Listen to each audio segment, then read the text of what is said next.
The morning of February the 11th was very cold, as Bernadette, her sister Toinette, and a friend, Jean Abadie, better known as Balloum, left the cachot to go and find sticks for firewood.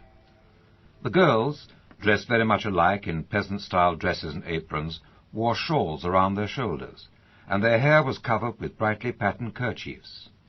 Bernadette, for extra warmth, wore a white hooded cape. They walked down the Rue de Petitfosse, past the old Chateau Fort, and made for the woods. Crossing the Roman bridge, they followed the river Gave until they came to the Ribert meadow.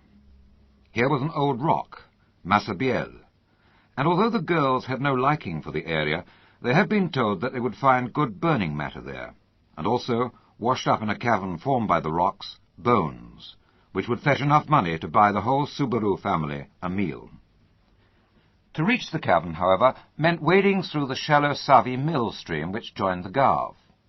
Bernadette, because of her asthmatic condition, lagged behind. By the time she reached them, Toinette and Balloum had already taken off their sabots and stockings and thrown them to the other side of the stream. Bernadette called after them, "Wait! Wait for me!" The girls paid no heed as they stepped gingerly through the water, but Balloum shivered and cried out, "Oh, it's so cold!" Toinette screeched, "Oh dear, it's freezing!" Bernadette stood hesitating. "Toinette, throw some big stones in the stream. Then I won't have to get my feet wet." "You jolly well do the same as we had to," said Balloum. Now on the other side, the two girls dried their feet on their petticoats, quickly replaced their stockings and sabots, and then ran off together, laughing. Bernadette, left by herself, thought for a moment, then kicked off her sabots and began removing her stockings. Hardly was the first one off when there was a murmur, followed by the sound of rushing wind. She looked around, but all was still, not a movement from the trees. Removing the other stocking, she was about to step into the water when the noise came again, just as if a storm were brewing. She looked all around again, and then towards the cave. Branches of a wild rose bush, growing beneath an oval niche in the rock, were shaking violently, and the niche itself was ringed with light. Inside stood a young lady. "I must be dreaming." Bernadette rubbed her eyes. "No, the lady's really there." Feeling frightened, Bernadette dropped to her knees, automatically pulled her rosary beads from her pocket, and went to make the sign of the cross. But for some reason, her arms felt heavy, and she couldn't. Then the lady made the sign of the cross, and Bernadette was able to do so, and she began to say the rosary. At this point, the two girls, laden with sticks, made their way to the cavern. "Well, just look at her, kneeling there saying her prayers while we do all the work," said an angry Balloum. "Bernadette! Bernadette!" said Toinette urgently. Receiving no reply, they picked up some pebbles and threw them towards the kneeling figure. Some hit her shoulder, but Bernadette remained motionless. "Do you think she's dead?" whispered Toinette. "She's so white." "Don't be stupid," said Balloum. "She'd be lying down if she was." At this moment, Bernadette stood up, picked up her belongings, crossed the stream, and joined the girls. "Why, it's as warm as dishwater," she said as she stepped out of the stream. Quickly replacing stockings and sabots, she gathered up a bundle of sticks and ran gaily on ahead. She didn't return by way of the meadow, but followed a steep, winding track up the side of Massabielle. Toinette and Balloum looked at each other in amazement. "Bernadette!" Toinette called. They caught up with her. "What happened to you?" Toinette said. "What made you say the rosary there?" Bernadette smiled. "It's good to pray anywhere." Balloum wasn't satisfied. "Yes, but why there?" Bernadette continued walking. "Did you see anything?" she asked the other two. "No, we saw nothing." "Not in the grotto? A little lady?" Her companions shook their heads in bewilderment. "Oh, she was so beautiful. She had a long white dress with a white veil over her head. She had a lovely white rosary in her hands. There was a gold chain between the beads. Oh, her feet. On each foot there was a golden rose. While I said the prayers, she ran the beads through her fingers, but her lips didn't move. But when I said the Gloria, she joined in. As soon as I'd finished the rosary, she disappeared. Oh, I do hope she comes back again." At the end of this disclosure, all three, busy with their own thoughts, remained silent until they'd reached the cachot. Then Bernadette said imploringly, "Balloon, Toinette, please promise you won't tell anyone about the lovely little lady." Balloon was already running off to her own home. Bernadette raised her voice, "Balloon, promise!" Then, taking her sister's arm as they went through the heavy door, "And you, Toinette?" But this proved too difficult for Toinette, and that evening she told her mother, though for her trouble she received a spanking, and Bernadette was forbidden ever to go to Massabielle again. It wasn't as simple as that, however, for on Sunday the 14th, Bernadette told some of her friends sadly, "I feel that I must go to Massabielle, but Mamma and Papa have forbidden me." The girls weren't prepared to let a little thing like that stop some excitement, and they wasted no time in seeking out Francois and Louise Soubaroux and pestered them until they wearily gave in. After filling a small flask with holy water from church, Bernadette and half a dozen of her friends were off in a flash. Over the top of Massabielle, down the rough zigzag track which a few days before Bernadette had so nimbly climbed. Now she ran down it at an amazing speed. By the time her companions reached the bottom, she was already on her knees. They looked at their friend. They looked at each other. Then, shrugging their shoulders, they too knelt on the pebbly ground and joined her in the rosary. Within a few minutes, Bernadette stopped praying and softly said, "She's here. She's here." One of her friends pushed the flask into her hands. "Go on, sprinkle the holy water. It might be the devil." Bernadette rose slowly to her feet, took a few paces forward, and threw some of the holy water towards the niche, and commanded, "If you are the devil, go. If you come from God, stay." Bernadette's anxious face lit up. "Oh, please stay." Returning to her place, she handed back the flask, sank to her knees, and then gazed at the niche. "Look," Toinette said. "Look at her face. It's like wax." Balloon took this up. "Her eyes! Look at her eyes!" And the other girls chorused, "She's dead!" "No, she's not," Toinette quietened them. "But she must be ill. That's how she looked last time. Quickly, go and get our Mamma." Too frightened to argue, Balloon ran to the cachot, while another went to the nearby Savy mill for help. Antoine Nicolot, the miller, was first on the scene, and lifting the slight figure in his strong arms, and with the rest of the girls in tow, he carried her back to his house. When he put her down, she regained consciousness, and the colour flowed back into her cheeks. Everyone assembled in the kitchen. A few minutes later, a dishevelled Balloon led Bernadette's distraught mother through the door. They were followed by the dignified figure of Madame Millet, a wealthy lady for whom Louise Soubaroux worked. When she saw her daughter safe and sound, and looking well into the bargain, her anger got the better of her, and taking the girl by the shoulders, she shook her violently. Madame Millet intervened. "Stop it, Louise. Stop it at once. I don't think your girl's making this up. And what's more, next time she wants to go to Massabielle, I'll go with her." And so she did, and her dressmaker friend went too. It was on Thursday, February the 18th, and Bernadette knelt in the cavern between the two adults. One held a lighted candle, the other writing equipment. The rosary beads slipped one by one through Bernadette's fingers. Suddenly, she was still. "She's here." Pen and paper were thrust into Bernadette's hands, and she was urged to go and ask the lady her name and what she wanted. She did, but the paper remained blank. The women stared at the niche and saw nothing. On the way home, Bernadette explained, and not knowing what to call the apparition, used the word akero, meaning the thing. "When I walked towards her, akero went further back into the niche, and then she was standing on the ground right in front of me. I asked her to write down those things you wanted to know, but she only smiled. And then she said to me, 'What I have to say need not be put down in writing. Will you do me the favour of coming here each day for the next 2 weeks?'" "The favour?" Madame Millet exclaimed. "What did you say?" "Oh, I said yes. After I've asked permission of my parents, that is. And then she said, 'I do not promise to make you happy in this world, but in the next.'" Naturally enough, when Louise heard about this latest episode, she was simply furious. You're not to go near that place again, do you hear me? It's bad enough being the poorest family in Lourdes without you adding to the misery. People are saying you're crazy. But, Mamma, I must go. I promised to Cairo. Louise threw up her hands in resignation, which Bernadette took as assent. Sunday the 21st turned out to be a long and tiring day for the young girl. Accompanied by her aunts, Basile and Bernard, she set off earlier than usual to keep her appointment. It went without incident, and although jostled and questioned by many present, she said nothing.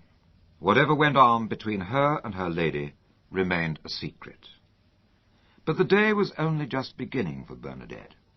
When she reached the cachot, Louise sent her daughter straight out again. Abbé Pen, one of the curates, wanted to speak to her. After lunch, as was customary, the family went to vespers. But today there was something more. When the congregation came out of church, Monsieur Jacomet, the chief of police, immaculate in his well-fitting uniform, barred the way. He was very much the imposing figure he looked. Taking no notice of anyone else, he accosted Bernadette. "Will you kindly step along to my office? I won't keep you long." Ignoring the shouts of abuse that followed him, he marched Bernadette along the street and ushered her into his office. Sitting down at a huge brown desk, he idly leafed through some letters. After what he considered a suitable time, he took a piece of official paper and, with pen poised, asked, "What's your name?" Bernadette Subaru, monsieur. "How old are you?" 14, going on 15. "What? And you're still at school in the infants' class?" "Oh, right. I want every detail about this business at Massabielle, and mind, no lies, because I'm writing it all down." "Well, monsieur, a lady comes to see me." "What lady? How old is she?" I don't know, but she's a very beautiful lady. About 17 or 18, I suppose." "Is she a lady from Lourdes?" "Oh, no, monsieur. More beautiful than any lady I've ever seen in Lourdes." "How can that be? There are plenty of lovely ladies in Lourdes. Anyway, go on. What did the lady wear?" "She had a long white dress with a blue sash that came down to the bottom. There was a white veil over her head." "And this lady, does she stand still?" "Oh, no. She moves gracefully. Her arms, her body, her head, and she smiles."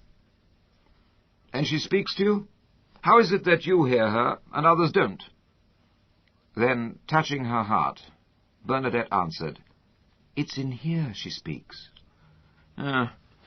She gives you messages. What are they?" "Well, some of them I tell people, but the others are for me alone." "Oh, come on now. Repeat them to me. I want to know every one." "I'm sorry, monsieur. I can't tell the secret ones. I will not disobey the lady." Jacomet slammed his fist down on the desk. "Tell me, or I'll send you straight to prison." Bernadette smiled. "Be sure the bars are strong, monsieur. Otherwise I might escape." Jacomet's face turned purple. "All right, I'll read back your statement. Then you must sign it. This lady of yours is about 20 to 22 years old." "No, monsieur. I told you she is about 17 or 18. She wears a blue dress and a white sash." No, monsieur. I did not say that. Her dress is white and the sash blue." "You said white?" "No, blue." The lady stands still like a statue in church." Monsieur, you have not written down what I said." By this time Jacomet had had enough. He dismissed Bernadette and told her not to go to Massabielle again. Defying his orders, Bernadette went to the grotto the next day. But to her dismay, the lady did not put in an appearance. Bernadette was not disappointed on February the 23rd, and neither were the 100 or more onlookers when at 6 a.m. she arrived at the grotto with her Aunt Bernard.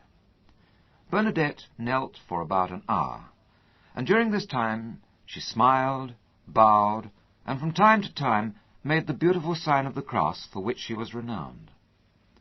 As before, when it was all over, she returned home thoughtful and quiet.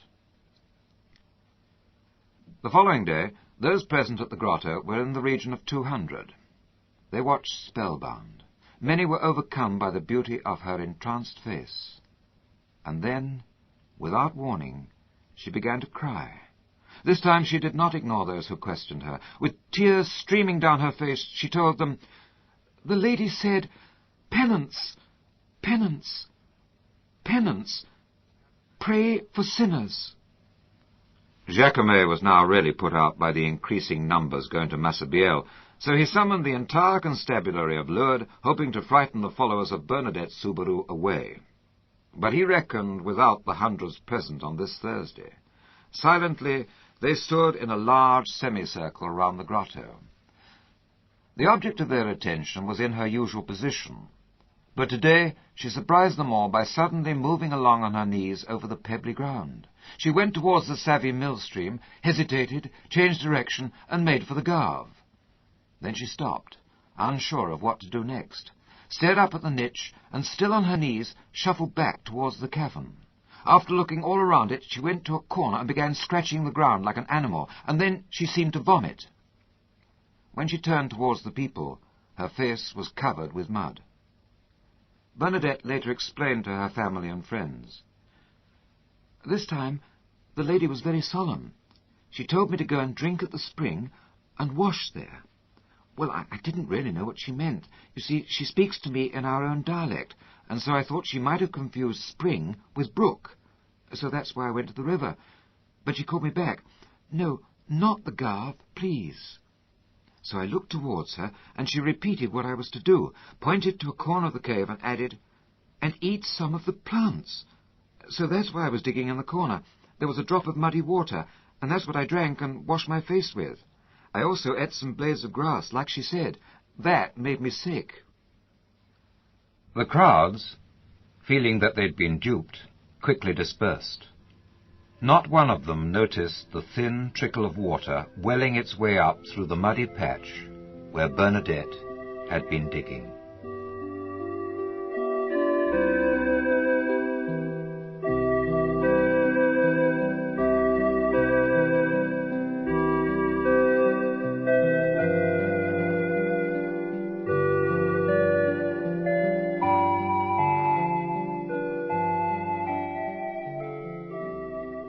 The next day, Bernadette went to the grotto as usual, but the lady did not come. The day after this, she did, and the crowds were there again in full force. After the ecstasy, she told the people, "The lady told me to kiss the ground as an act of penance for sinners." 3 days later, with her aunts Basile and Bernard either side of her, Bernadette made for the presbytery. There in his rose garden, and with his breviary in his hand, sat the parish priest, Abbé Perimal. "What do you want? Who are you?" Bernadette Soubirous." "Well, what do you want?" "The lady." "What lady?" "The lady who visits me at Massabielle." "You mean a lady from Lourdes?" "No, I don't know who she is, but she's not from Lourdes." "What's her name?" "I don't know. She never told me. She said to tell you she wants people to come in procession." "What?" Before he could say anything else, Bernadette bobbed a curtsy, and with her 2 aunts left with some speed. The trio had not gone very far when Bernadette stopped. "Oh, my goodness, I didn't give him all the message." It wasn't until evening that Bernadette plucked up the courage to return. This time it was even harder. The curates were with the abbé. Nevertheless, she spoke out clearly. "Monsieur le curé, I forgot to tell you, the lady said she wants a chapel built." The good abbé's face turned scarlet. "Do you have the money for this chapel? You tell your lady if she wants a chapel, she better give you the money." Bernadette curtsied and was about to leave. His voice stopped her. "Wait. You tell this lady of yours I want a sign. Tell her to make the wild rose bloom in the cavern, and find out the name of your precious lady." The lady had asked Bernadette to come every day for 2 weeks. Those 2 weeks were up, and Bernadette stopped going to the grotto, but the people didn't. They went in procession carrying lighted candles, they said the rosary, and they kissed the ground. From the spring, now directed into a basin by the quarriers, they washed, drank, and filled bottles. Belief in the apparitions also showed in the increased numbers at Mass and confession. During this time, a man by the name of Bouriette regained the sight in his blind eye when he placed a piece of moist earth from the spring on it, and a 2-year-old child, Justin Bouhour, dying from consumption and convulsions, was instantaneously cured when his mother dipped him in the water. And so 20 days passed, though not without incident. The lady was doing things her way, which were far more significant than making a wild rose bloom.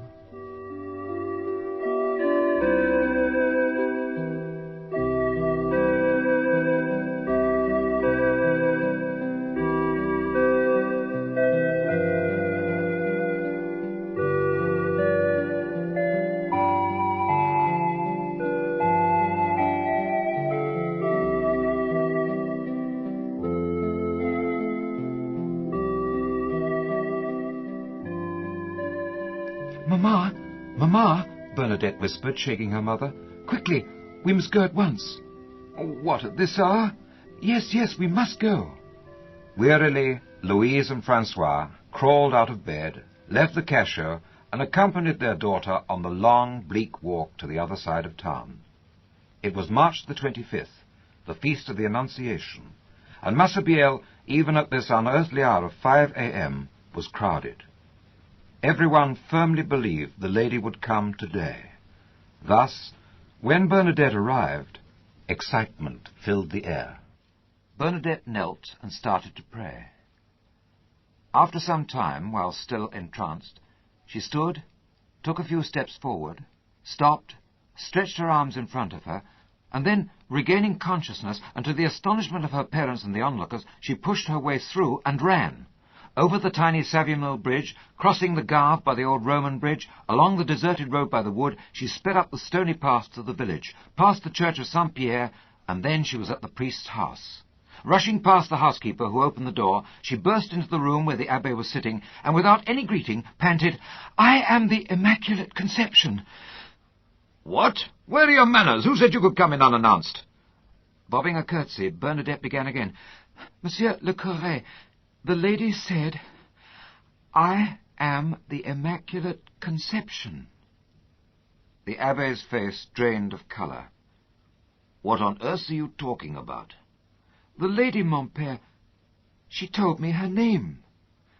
Then, opening her arms wide, Bernadette placed them across her chest, lifted her eyes towards the ceiling, and breathed, "I am the Immaculate Conception."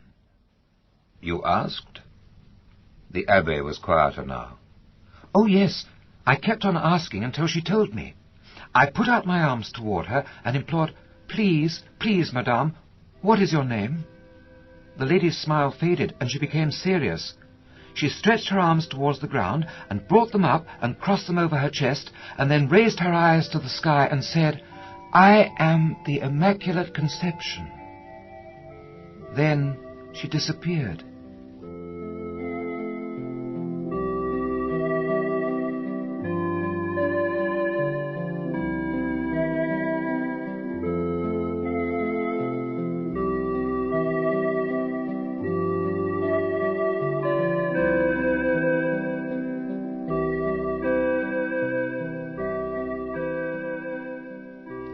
Two weeks after her momentous visit to the presbytery, Bernadette was reunited with her lady.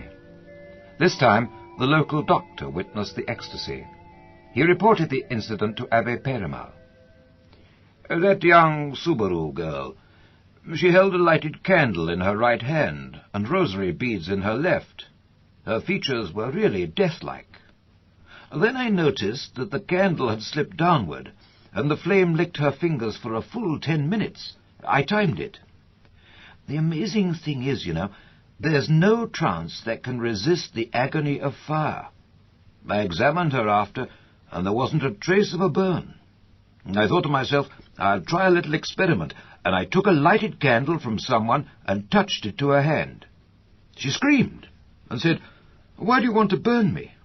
Well, if I hadn't seen it for myself, I'd never have believed it." After this day, Bernadette stopped going to the grotto, but life remained troublesome. She was pestered continually by people who asked silly questions and who offered money for blessings, which Bernadette angrily refused. At school, the situation was different, but just as uncomfortable. The girls were embarrassed in her company, and her teacher, Sister Vazou, treated her with contempt. But only one thing mattered to Bernadette: her First Communion. She spent every possible moment learning her catechism. On June the 3rd, the feast of Corpus Christi, she achieved her ambition, and after this she was enrolled as a child of Mary. On being asked, "What gave you most joy, receiving God in communion or talking to the Blessed Virgin?" she replied, "I don't know. The two things go together and can't be separated. All I know is that I was happy both times." The mayor of Lourdes was having ideas of his own around this time. He planned to capitalize on the newly discovered spring water and turn Lourdes into a spa resort. He was simply furious at the way people were bathing and taking away bottles of water without paying a thing. So, using as an excuse the excitable scenes at the grotto, and that the water might be harmful to people's health, he had Massabielle barricaded and closed to the public. No sooner were the barricades in place than the townspeople pulled them down, but just as quickly the gendarmes had them up again, and so it went on. But on July the 16th, the feast of Our Lady of Mount Carmel, the barricades were well and truly in place. Bernadette, sitting alone in a meadow during the early evening of that day, suddenly felt her heart flutter. "It's the lady. She's calling me." Springing to her feet, she ran towards the town. Halfway there she stopped. "I don't want to tell anyone. I want to be alone with her." Unfortunately for Bernadette, some ardent followers had been keeping watch on her, and now seeing her haste, quickly spread the news from house to house. "Bernadette's going to the grotto." With Bernadette's change of mind came a change of direction, and instead of taking her usual short route, she followed the one used at the time of the first apparition, when, together with Balloum and Toinette, she went to gather firewood. Past the old chateau fort, across the tiny Savy Mill bridge, and on to the Ribert meadow. Crowds followed in her wake, and as she knelt, she motioned them to stay well away. This they did, excepting her mother, who knelt just a little way behind her daughter. Bernadette looked towards the niche away in the distance, but only the upper part showed above the barricades. Her distressed gaze searched the area and came to rest on the bank of the Gave, near where it joins the Savy stream. Bernadette rubbed her eyes, just as she had on February the 11th. The silent, reverent gathering, who had formed a semicircle around her, saw the kneeling girl's face turn pale, and her skin go taut, while the brown eyes widened and became glazed. "The lady," Bernadette told her family later that night, "was more dazzling and vivacious than ever before. The golden roses on her feet were brilliant, and her veil and hair flowed freely. Her smile was more loving. I went to say my rosary, but the lady put her fingers to her lips as if to say, 'Be still, be quiet. You'll have plenty of time for that when I've gone.'" Night had set in, and still Bernadette stared rapturously at the beauty of her lady. Then, slowly, very slowly, the dazzling brightness faded, so that the girl was hardly aware of it. She raised her hand to wave. Then there was nothing, only the darkness of night. She knelt on a little longer, reassuring herself that her lovely lady had gone. Then, slowly dragging herself to her feet, she staggered towards her mother. Louise took her sorrowful child in her arms, gently covering her with a warm cloak. No words were necessary. She could tell from her daughter's tear-filled eyes that the lady would never return.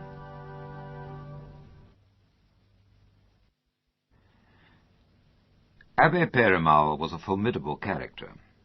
Strong-looking, thick-set, a man whose expansive girth made him appear above average height. His bald head accentuated a long, rectangular face, and what little hair remained was white and stood up in tufts around the side and back of his head. When someone ruffled him, His deep-set eyes were as blazing fire, and he had a voice and temper to match. Usually his movements were slow and ponderous, but today this man in his late 40s paced up and down like a caged animal, frequently glancing at the clock. A gentle knock on his study door brought him to a halt. In spite of himself, he felt rage welling up inside him, as sitting down he called, "Come in." Then, making an effort, he said to the girl who entered, "How are you, my child? Come and sit down." Bernadette had never really recovered from her early encounters with this gruff man, and now she sat stiffly on the edge of the chair. "I want to ask you 1 or 2 questions. Please answer me as simply and truthfully as you can. Now then, this lady, what did you say her name was? Tell me again." "She said, Monsieur le Curé, I am the Immaculate Conception." "Oh, come, girl. No one could say any words like that. Someone must have put the idea into your head. Tell the truth now. Who was it?" "No one, Monsieur le Curé. I never heard it before." "You mean you made it up?" No, mon père. The lady said it." You probably heard it at school. I expect Sister Vazu told you." Bernadette shook her head. Do you know what it means?" Bernadette sat quietly trying to think. Then, "No, I have no idea." "Then I'll tell you. It means this. On December the 8th, 4 years ago, the Holy Father proclaimed to the whole world the doctrine that the Blessed Virgin Mary, from the very first moment of her conception in her mother's womb, was preserved from the stain of original sin, a privilege and a grace granted by God on account of the merits of Jesus Christ. Is that clear to you?" "I'm sorry, mon père. I still don't understand." "Oh, Bernadette, why don't you confess that you lie, and then we can all go back and lead normal, peaceful lives again?" "How can I say a thing like that when I'm telling the truth?" The man felt tortured, but pulling himself together, he stood up and went towards the door. "Very well, my child. You may go."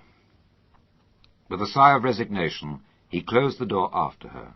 This had been his last attempt to get to the truth.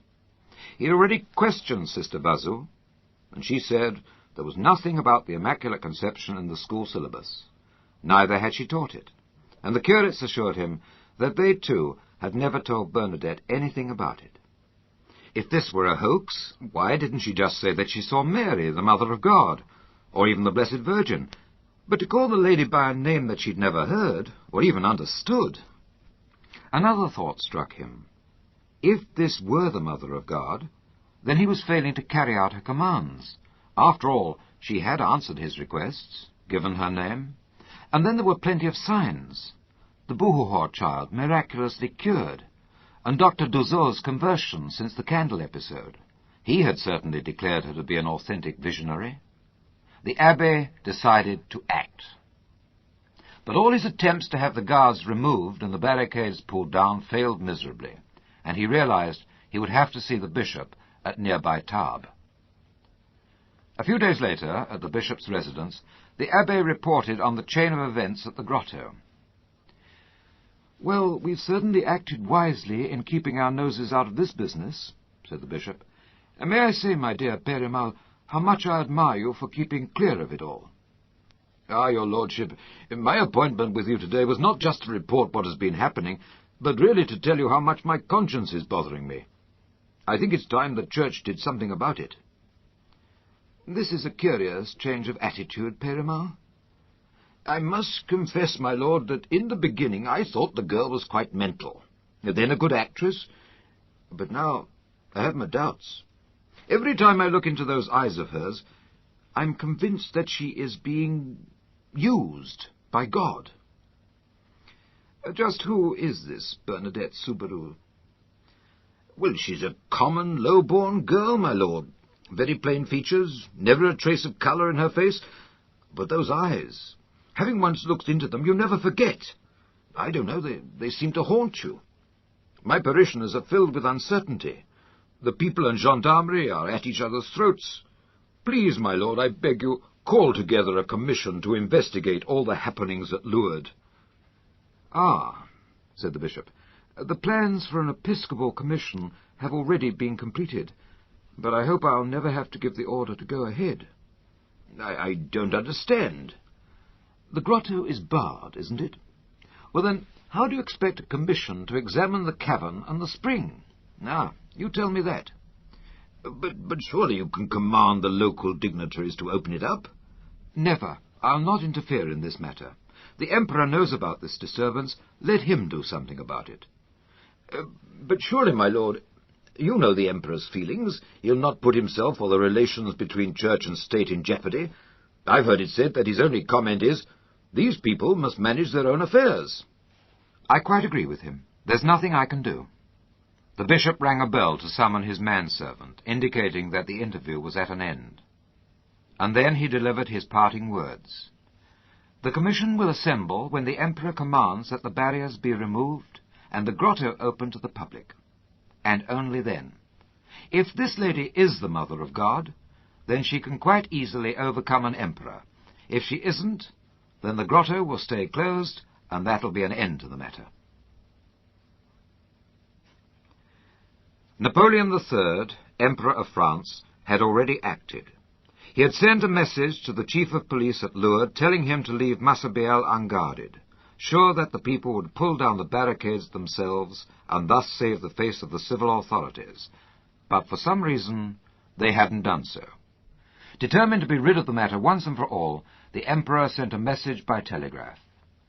It read, "Access to the grotto west of Lourdes is to be immediately granted to the public." The barricades were down at last. The Bishop of Tarbes, Monseigneur Laurence, surprised everyone when, in a pastoral letter, he verified that the visions and healings at Lourdes were supernatural, at the same time pointing out that unless money was provided, the lady's wishes would remain unfulfilled. After this, money poured in from all over the world, and in less than 2 weeks, 2 million francs had reached the bishop, who immediately appointed Abbé Périmal to administer the building of a chapel. The municipal authorities sold him the land and caverns of Massabielle, and building began. The abbé also became the self-appointed protector of Bernadette. He unearthed many plots to put her in prison, and on one occasion he quashed an attempt to have her committed to a mental asylum. With Bernadette, the whole Subaru family came under his wing. He had them moved from the cashier to more comfortable quarters at a nearby mill, and here Bernadette had a room to herself. Even so, she was still plagued by visitors, and after 2 years the abbé persuaded the sisters who taught her at the hospice to take her as a boarder. About this time, Sister Vazou was recalled to the mother house at Nevers. Bernadette worked hard, and although study wasn't easy for her, she progressed. So much so that when the bishop inquired after her, Abbé Périmal said, "My lord, she has grown up into a very fine young lady. All the rough characteristics are gone, and everything about her develops in an outstanding way." Towards the end of her 4th year, she received one of many visits from the abbé. Now he looked with great love and affection at the tranquil girl who sat facing him. "Bernadette, are you happy? What do you intend doing with your life?" "Yes, Monsieur le Curé, I am quite happy. Perhaps I could take a job as a maid in one of the big houses in the town." "Oh, Bernadette, do you realize what you're saying? Don't you understand what the result of the commission means? It is judged that Mary, the Immaculate Mother of God, appeared to you 18 times at the grotto of Massabielle. Why, at this moment, all the information and papers regarding the investigation are with our Holy Father in Rome. How could you possibly imagine yourself out in the world? Hasn't it occurred to you that your name could go down in history and be remembered after you die?" "Oh, no, monsieur. Surely this cannot be." "My dear, you are happy enough living among the sisters. Wouldn't you like to be one of them and stay with them for good?" "Oh, no, mon père. I'm not good enough for that. I'm far better suited to working in the kitchen. I'm quite good at peeling vegetables, you know." I want you to give this a lot of thought, Bernadette. But of your own free will, you must choose it." Bernadette did think and pray, and finally decided to join the community of the Sisters of Nevers as a nun. Because of her continuing poor health, it was to be 2 years before she left Lourdes forever. The journey to the mother house at Nevers took several weeks. On arrival, she was greeted by the Mother Superior, Josephine Imbert, who was accompanied by another nun. "Tell me," said Mother Imbert, "what is your name? I've forgotten." "Bernadette Soubirous, Madame la Supérieure," she replied. Indicating the other woman, Mother Imbert said, "This is Sister Vazou, mistress of the novices. From now on, you'll be in her care." Trying hard to conceal her distaste for the girl, the other nuns simply said, "We are acquainted with one another." "Well now, what name shall we call you?" asked the Mother Superior. Bernadette looked blank. "Well, you certainly don't think we'll call you Bernadette, do you?" said Sister Vazou acidly. "Wait now," Mother Imbert interrupted. "What's the name of your godmother?" "It's Aunt Bernard, Madame." "Oh, good. That settles it. You shall be known as Sister Marie Bernard." And so Bernadette Soubirous started her life as a postulant and was swallowed up in the community life of the convent of Saint-Gildas, Nevers.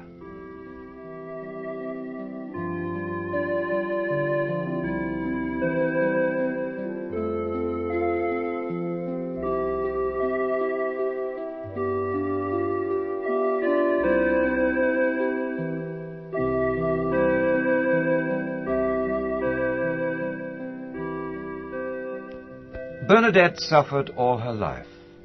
A cholera epidemic and the famine which followed in its wake when she was but a toddler left her permanently weak, and so she remained for the rest of her 35 years.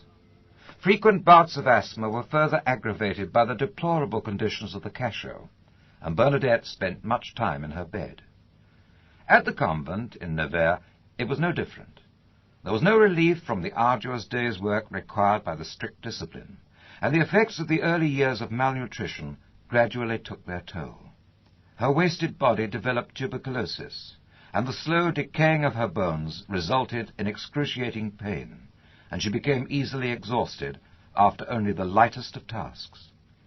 The lady had said, "I do not promise to make you happy in this world, but in the next." Her bed in the infirmary of Saint-Gildas convent was never long without its occupant, and this caused her superior to say half-jokingly one day, "What are you doing in bed, you lazy little thing?" "Why, dear mother, I am doing my work." "And what is your work, may I ask?" "It is to be ill." These words can be a great comfort to the thousands of sick and handicapped who annually visit Lourdes. Theirs is a sublime vocation often discovered at the shrine itself. So many find new hope in the realization that, like Bernadette, they do have a use in life. Our Lady has something to say to everyone who visits her shrine, but so few give her the chance.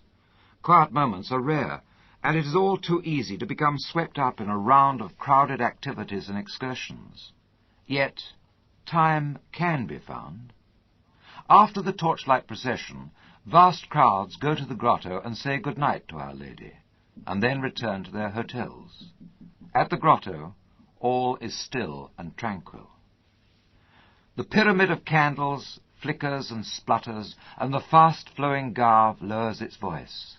Trees rustle, and the night air brushes the face in a cool embrace. Here in the candle glow are seen the example of young and old alike. Some kneel with outstretched arms, while others stand mesmerized, gazing at the niche.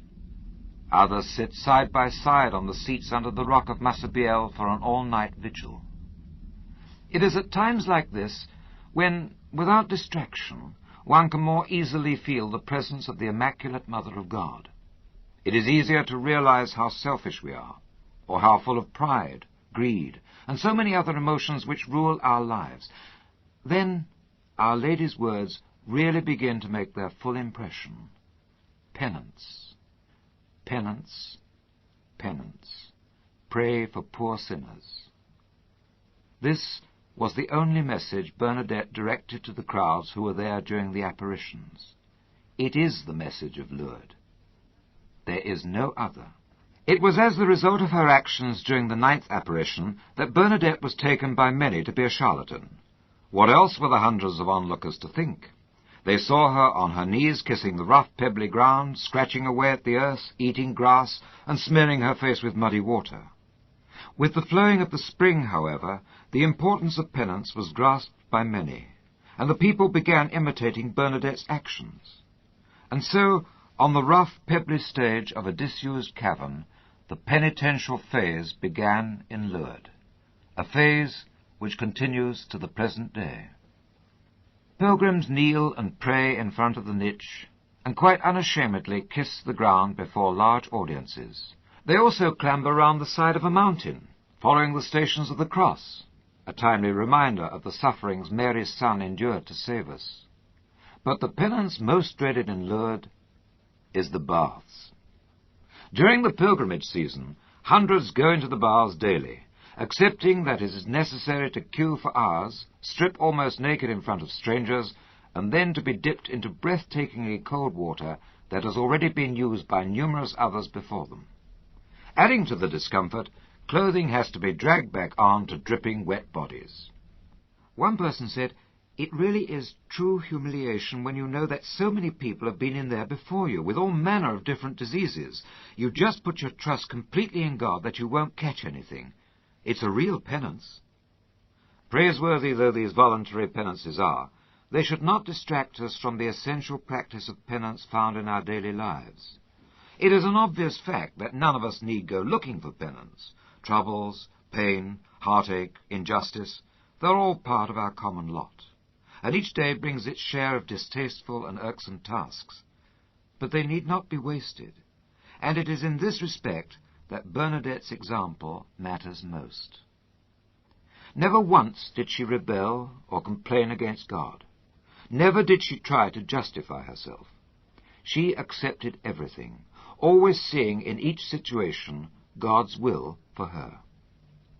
In the convent at Nevers, she was heard to say, "I would rather lie sick on my bed than be a queen seated on a throne." And on another occasion, "If by lying ill in bed for a day I can save a sinner, then I would willingly spend the rest of my life there." People, when in Lourdes, carry out Our Lady's command to do penance. The same goes for prayer, too. No matter where one goes, be it in the domain or while walking through the town, people of all ages carry or even wear rosary beads. In each of the 18 apparitions, Our Lady appeared with rosary beads over her arm, and Bernadette said her rosary. That the rosary was recited is not perhaps so significant as the fact that Bernadette was being encouraged to pray. This help to pray is so necessary in our hectic lives. Very few of us pray regularly. For most, it is no easy task. One pilgrim to Lourdes summed up quite candidly what we all feel at some time or other. To pray is the hardest thing in the world, and the most tiring. It's very difficult, isn't it? There are times when I feel there is a starvation. My mind won't function at all. Well, we're in good company. For it is common knowledge that after many years as a nun, Bernadette never became proficient at meditation. But the prayer to which she remained faithful, and which aided her along the road to sanctity, was none other than the one taught her by Our Lady, the simple rosary, said with recollection and love. Once Mary had delivered her message for the world and given examples of how it was to be carried out, her work was done, and she revealed her name. In the remaining visions, she and Bernadette simply took pleasure in being together. Possibly, during these last encounters, this backward girl was being prepared by the Mother of God for the first meeting with her Son in the Eucharist. And this Bernadette did when she made her first communion. On handing over her young servant to her Son Jesus, Mary faded into the background, just as she does during the Blessed Sacrament procession. There can be no mistaking the excitement this event generates in the domain each afternoon. The loud pealing of bells from the Basilica Tower indicates that our Lord in the Blessed Sacrament is on his way from the grotto. Mary steps discreetly aside. the thousands who have accepted her invitation to come to Lourdes, she now hands over to her son, just as she did Bernadette. As the procession starts, so do the hosannas and the songs of praise. But among the throngs of voices others can be heard. Lord, that I may hear. Lord, that I may see. Lord, we believe, increase our faith. Only say the word, and I shall be healed. The applause eases to a hush when the procession reaches Rosary Square. Who can tell what will happen? At the blessing of the sick, people have been known to get up from their beds and walk. Some accept their cross. For others, there is a greater commitment, a conversion of heart. But there are those who will look on and remain unmoved. Some will walk away disillusioned. For those who are helped, however, Lourdes fulfills a unique role. There is a statue placed halfway up the zigzag path near the grotto. It is of a blind man who, kneeling, rests his chin on a vertical beam of a rough wooden cross. The inscription tells that the statue was donated by a blind Italian lady. These are her words. I came here to regain my sight, but I regained something much more important, my faith. There is no mistaking the great love pilgrims have for Our Lady, which is expressed when they walk in the evening torchlight procession and join their voices to the thousands of others singing the Lourdes Ave Maria. When passing her crowned statue, they know that although a queen, she is not unapproachable. She is not really standing on a pedestal to be admired from afar. She is also our mother.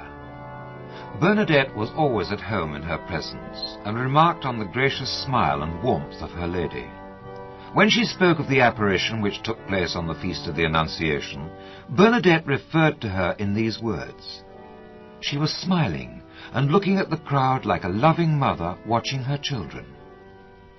And this is how we come to see Mary.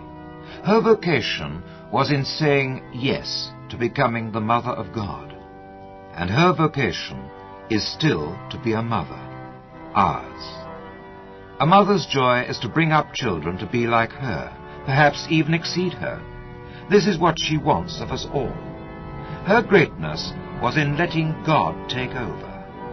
For the Almighty has done great things to me. It is in this way that she wants us to imitate her.